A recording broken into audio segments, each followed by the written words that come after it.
최강록과의 갈등으로 논란이 있는 성경 롱기스트는 원래 요리사가 꿈은 아니었습니다. 그녀가 직접 밝힌 자기소개에 따르면 원래 그녀는 유명 만화가 이현세의 밑에서 그림을 그렸다고 합니다. 공포의 외인구단, 떠돌이 까치 등으로 유명한 이현세는 세종대학교에서 만화 애니메이션 학과의 교수로도 재직하고 있죠. 당시 고등학생이었던 성경은 어차피 최고의 만화가 밑에서 일하고 있으니 굳이 학비를 내며 대학교를 다닐 필요가 없다 생각해 대학교에 진학하지 않고 그의 밑에서 이현세의 한국사 바라보기에 배경 그림을 도맡았다고 합니다. 이후 그녀는 독립해 자신만의 만화책을 내고 싶었지만 이현세는 그녀가 아직 준비되지 않았다고 조언했다고 합니다. 자신의 꿈을 이룰 수 없다는 말에 상처받은 그녀는 일을 그만두고 춤을 추기 시작했죠. 춤을 추면 춤 외의 것들은 잊을 수 있었기 때문이라고 합니다. 전문 벨리 댄서로 전향한 그녀는 그 시기에 미국인 남편을 만나며 한국을 떠나 미국 생활을 시작하게 되었습니다. 하지만 무작정 떠난 미국 생활은 어려운 점이 많았다고 합니다. 영어도 잘 통하지 않았고 차를 운전하지 못해 갈 곳도 없었죠. 그 당시 기댈 수 있는 곳이 남편밖에 없는 현실에 많이 우울했지만 남편의 배려로 차츰 미국 생활에 적응해 나갔다고 합니다. 얼마 뒤 성경 롱리스트는 힘들게 일하고 돌아온 남편을 기쁘게 해주고 싶어 집에서 요리를 시작했습니다. 처음에는 TV로 여러 유명 채널을 보면서 집에 있는 재료를 활용해 비슷하게 따라하려고 했죠. 이후 그녀는 자신의 요리를 유튜브에 공유하며 인기를 끌기 시작했습니다. 이후 레스토랑 익스프레스라는 리얼리티 TV 프로그램에도 출연해 전문 요리사들을 꺾고 경쟁에서 우승하게 되죠. 이를 기반 삼아 그녀는 요리 인플루언서로 유튜브 구독자 221만 명, 인스타 팔로워 72만 명을 모으며 활발하게 활동 중이죠. 그녀의 이력을 자세히 살펴보면 흑백 요리사의 다른 요리사들과는 경력이 많이 다른 것을 알 수 있습니다. 실제로 그녀는 자신의 블로그에서도 요리를 처음 시작한 것이 직업을 가지고 돈을 벌기 위해서가 아니라 가까이에 있는 사람을 행복하게 만들기 위해서 시작한 것이라며 지금도 여전히 그런 마음이라고 밝혔죠. 최강록, 미스터 초밥왕이라는 만화책을 보고 요리를 시작해 마스터셰프 코리아에서 우승까지 거머쥔 최강록은 겉으로는 다소 어수룩해 보이지만 실제로는 엄청난 요리 스킬을 가지고 있어 팬들의 애정을 받고 있습니다. 그는 굉장히 특이한 경력을 지니기도 했는데요. 잡스앤의 인터뷰에 따르면 최강록 셰프는 만화에 나온 요리를 실제 메뉴로 개발해보고 싶어 스시 아카데미에 등록했다고 합니다. 이 학원에서 한 동업자를 만나 신촌의 가게를 차리게 되죠. 하지만 동업자와 마음이 잘 맞지 않았고 1년 만에 가게를 나와 혼자 수서해서 회전초밥집을 운영했다고 합니다. 이 회전초밥집은 큰 인기를 끌었지만 오히려 최강록은 가게가 잘 되면서 자신에게 부족함을 느꼈다고 합니다. 고객들에게는 셰프의 경력과 출신도 중요하다는 것을 깨닫고 가게 문을 닫고 일본으로 향했죠. 그는 일본에서 유명한 치즈 조리사 전문학교에 합격해 요리를 배운 후 한국으로 돌아왔습니다. 이때가 그의 나이 32살 때의 일이었죠. 이후 그는 치즈조리사 전문학교가 한국에 세운 학원에서 일하다 독립해서 일본식 반찬 가게를 열었다고 합니다.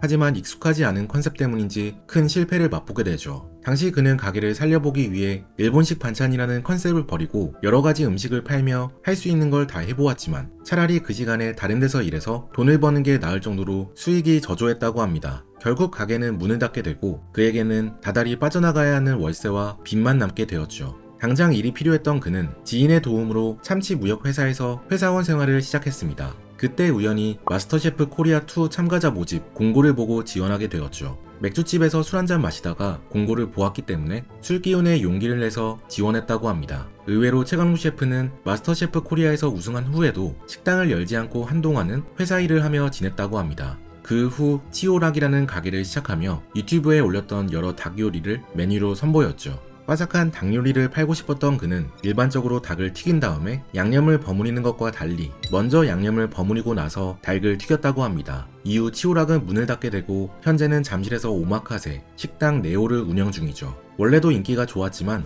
흑백 요리사가 방영된 후에는 더욱 인기가 높아져 1분 컷으로 예약이 마감되었다고 합니다.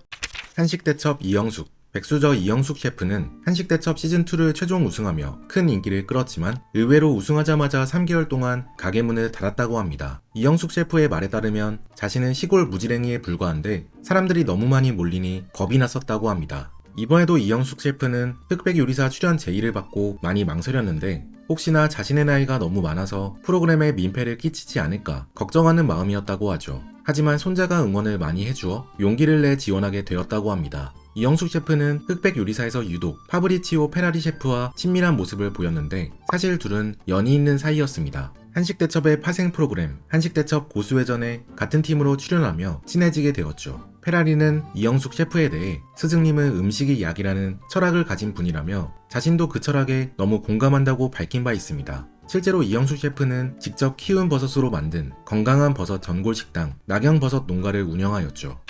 조리 명장 안유성 셰프는 대한민국 16대 조리 명장입니다. 명장은 산업 현장에서 최고 수준의 숙련 기술을 보유한 기술자에게 부여되는 호칭으로 시장이나 도지사, 중소기업 청장 등의 추천을 받아 선정되는 영예로운 직위이죠. 실제로 안유성 셰프가 운영하는 가메일식은 전 대통령인 노무현, 김대중, 문재인부터 현 대통령인 윤석열까지 찾으며 대통령의 초밥집으로 알려져 있습니다. 안유성 셰프는 처음 흑백 요리사에 섭외가 들어왔을 때 조리 명장인데 누구에게 평가를 받는 것이 좀 그랬다고 솔직하게 밝혔습니다. 하지만 서울의 미슐랭 스타 셰프부터 전국에 내로라 하는 요리사들이 모이는 자리에 유독 호남에서만 출연자가 단 한 명도 없다는 말에 오기가 발동해 출연하게 되었다고 밝혔죠.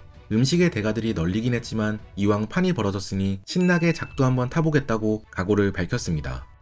헤드셋 김도윤. 요리할 때도 큰 헤드셋을 낀 상태로 엄청난 고수의 향기를 풍긴 김도윤 셰프. 아쉽게 1대1 대결에서 떨어진 김도윤 셰프는 압구정에서 윤서울이라는 가게를 운영하고 있습니다. 코스 중에 자가제면이 인기가 좋아 자가제면만 따로 팔기 위해 면서울이라는 서브 가게도 운영하고 있죠. 미쉐린은 그의 식당을 익숙하면서도 과감한 도전이 느껴지는 독특함이 있다고 평하며 원스타를 주었는데요. 원래 홍대에서 전통주점 산울림 1992의 성공을 이끌었던 그는 로컬 식재료와 새로운 조리법을 탐구하며 윤서울을 준비했다고 합니다. 그의 인스타에는 다양한 재료를 연구하는 그의 모습을 엿볼 수 있죠. 미쉐린의 저주. 미슐랭이라고도 불리는 미쉐린 가이드는 미쉐린 타이어 회사에서 시작되었습니다. 미쉐린 타이어의 창립자 앙드레 미쉐린과 에두아르 미쉐린 형제는 1889년 타이어 회사를 설립했지만 애초에 자동차도 많지 않던 시기라 타이어 판매가 저조했다고 합니다. 형제는 타이어를 더 많이 팔기 위해 운전을 장려하는 문화를 만들자는 생각으로 가이드북을 무료로 만들어 배포하기 시작했죠. 초창기 미쉐린 가이드는 맛집에 대한 정보뿐만 아니라 타이어 가는 법, 주유소 위치 등 다양한 정보를 담고 있었습니다. 그러던 어느 날 앙드레 미쉐린은 우연히 한 자동차 정비소에 들렸다가 자신이 열심히 만든 가이드북이 작업대 받침대로 쓰이고 있는 모습을 목격하게 되죠. 이에 충격받은 그는 공짜로 배포하니 가치를 모른다며 이때부터 가이드북을 유료로 판매하기 시작합니다. 이후 미쉐린 가이드는 점차 유명해져 현재는 맛집을 판단하는 공식적인 지표로 사용되고 있죠. 미쉐린은 공정성을 위해 평가원이 누구인지 철저히 비밀에 붙이고 한 식당도 여러 번 방문해 엄격한 평가를 내린다고 합니다. 이때 소모되는 모든 비용은 미쉐린 가이드가 전액 부담하며 절대 식당의 후원을 받지 않는다고 알려져 있죠. 그렇다면 미쉐린 가이드는 어떻게 수익을 창출할까요? 사실 미쉐린 가이드는 수익을 위한 것보다 타이어 회사를 홍보하기 위한 마케팅 수단에 가깝다고 합니다. 실제로 미쉐린 가이드만 놓고 보면 연간 약 300억 원의 손실을 보고 있어 컨설팅 업체를 고용해 대책을 마련하기도 했죠. 과거에는 가이드북 판매로 일부 수익을 올렸지만 인터넷에 무료 평점 서비스가 등장하면서 현재는 이마저도 어려운 실정입니다. 그래서 미쉐린 가이드는 파트너십에서 수익을 창출하고 있는데 주리업체나 호텔 체인으로부터 스폰서를 받고 일부 국가에서는 관광청의 후원금도 받고 있습니다. 한국에서는 미슐랭 레드가이드 서울판 제작을 위해 한국관광공사가 약 20억 원의 지원금을 지급했고 태국도 미쉐린 측에 약 57억 원을 지원했다고 알려져 있죠. 한편 많은 셰프들은 미쉐린에서 별을 받는 것을 큰 명예로 여기고 있습니다. 미쉐린 스타였던 조엘 로부숑은 미쉐린 스타 1개를 받으면 매출이 20% 오르고 2개는 40%, 3개면 100%가 늘어난다고 말한 바 있습니다. 특히 미쉐린 스타는 세계적인 지표이기 때문에 획득하면 해외 고객들의 예약이 크게 늘어난다고 하죠. 하지만 별을 받는다고 꼭 식당이 성공하는 것은 아닙니다. 미쉐린 스타를 유지하기 위해서는 값비싼 식재료, 고급스러운 분위기, 최고급 식기 등의 막대한 비용을 투자해야 하기 때문이죠. 외식산업 전문지에 따르면 미쉐린 스타 2~3개를 획득한 유럽 레스토랑 중 절반 가까이가 순수익을 내지 못하고 있다고 합니다.